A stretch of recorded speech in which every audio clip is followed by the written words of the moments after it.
Fox News senior strategic analyst, General Jack Keane. General, great to see you this morning. Thanks very much for being here. Want to get your take on all of this, because over the weekend, the State Department was so specific, saying, you know, many leaking that Russia was going to be invading Ukraine as early as tomorrow, Wednesday. And now, of course, we see this de-escalation. Was this all a ruse? Was this Putin trying to push to get concessions, bullying his neighbors? How do you see it? Well, first of all, yeah, there has been some de-escalation. We got to see if this is the beginning of something substantive. It is occurring out of the western and southern military districts where the best of his troops are, and those are the troops that are deployed north of eastern Ukraine. So, and couple that with Lavrov's meeting with Putin, sort of staged propaganda television yesterday, where he recommended to the president, Putin that is, you know, that diplomacy has not been exhausted, and he agreed with it. You put those two together, and it looks like they're making a conscious attempt to diffuse this crisis. They probably also did not want to see 1 million+ people in the streets of Kyiv on Wednesday that Zelensky called for, in contradiction to the fact that there would be an invasion on Wednesday.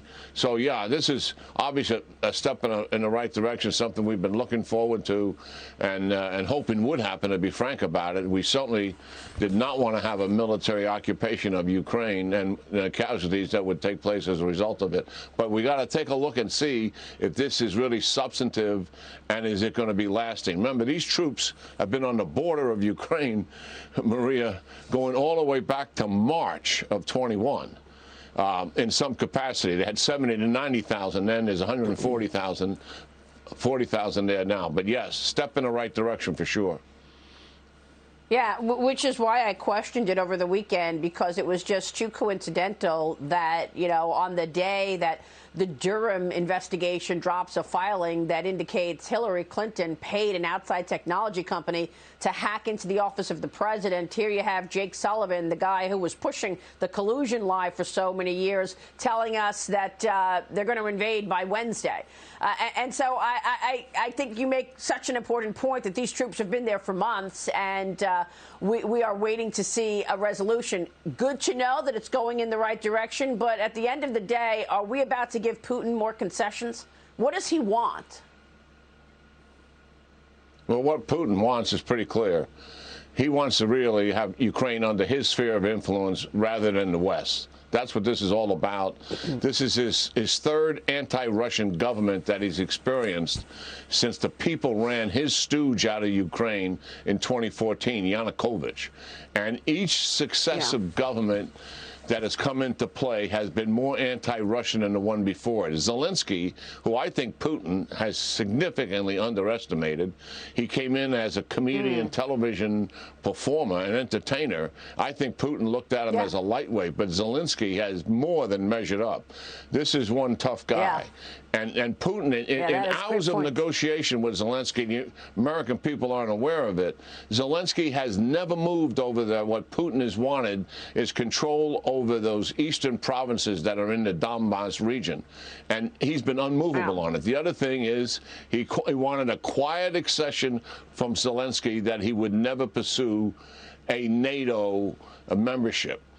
And Zelensky wouldn't move on any of that, despite all the pressure, despite 140,000 troops, despite the intimidation, despite the Americans whispering in his ear, you know, that this is coming. He has stood his ground. And the other thing he's done, he's held his people together. There's no panic. There's no mass exodus. People aren't hiding in the subway tunnels at night. The people are out enjoying their life, certainly concerned. They've lived with the Russian menace now for 8 years, and that has conditioned that population. But Zelensky deserves some real credit in standing up here and also taking care of his people. Well, I'm also wondering how our adversaries are looking at this administration and whether they're mocking us. I mean, you know, Jake Sullivan tells us that Russia is going to invade on Wednesday, and Zelensky invites Joe Biden to the Ukraine in the next couple of days. I mean, you know, I want to get your take on what all of this says to our adversaries, importantly China. A new op-ed in the Journal makes the case that the U.S. should be looking to make forced reductions in Europe and save our critical resources for the primary fight in in Asia and Taiwan. They write this: the Chinese cannot be allowed to think that America's distraction in Ukraine provides them with a window of opportunity to invade Taiwan. So, General, as you know, and as we've talked about many times, we now are facing off against much stronger adversaries. In addition to Russia, you've got the CCP wanting Taiwan. You've got Iran hoping that they can continue their enrichment of uranium. Your thoughts on the adversaries out there? Start with China.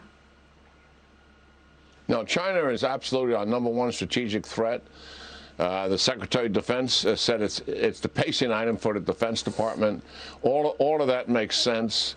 We should not be committing any more forces to Europe. In my judgment, there's no reason to do that. I mean, there's a NATO ministerial coming up, and certainly the focus will be on Ukraine and what is really Putin doing. Is it really de-escalation? But we should have some quiet, away from the public discussion with our NATO members as the United States that this crisis with Putin certainly has alarmed everybody, and they have got to upscale their commitment to NATO in terms of the percentage of their GDP budget that they're aligning to it, building capacity, and there's a number of countries that still aren't there. And the United States should not be making any more commitments and just be honest with them. Look, we're facing a major threat from China. It's going to impact you as well. But you have to stand up here in Europe and do your own knitting and take care of it. We can't be doing it for you when we're facing that major strategic threat, which is aspiring to be the #1 economic and military power in the world. And they're well on their way to both of those. Yeah, but General, you've talked a lot in the past with me about the Navy and the need to upgrade, which we're not doing. I mean, now you have China upgrading and investing in its military, and you've got China, Russia, and Iran joining the fold. So what does that mean for the United States? Well, it certainly puts the United States in a different strategic framework. I think the Trump administration defined it very well in terms of big power competition between China and Russia, and add to that the regional domination that Iran is seeking. All three of these powers look at the United States as an adversary. They want to accomplish their national interests in the region at the expense of the United States. And China is the most ambitious, certainly. They want to replace the United States as the world's global leader. And we've got to be able to stand up against them, and we've got to strengthen our alliances to be able to do that. Certainly this Putin intimidation and coercion that's been going on will help in a long way to strengthen NATO in terms of its capabilities and resolve. And I give the Biden administration and Trump administration, both of them, credit for strengthening our alliances, dealing with the China threat in the Indo-Pacific region. We're moving in the right direction, but we're not moving fast enough. We're not moving enough military capability into that region, in my judgment, because, as we've said many times, China outguns us and outmans us in the Indo-Pacific region. And we've got to catch up and have an return to an effective deterrence. Yeah. I think I find all of this very concerning. General, it's good to see you. Always a pleasure to talk with you. Thank you, sir.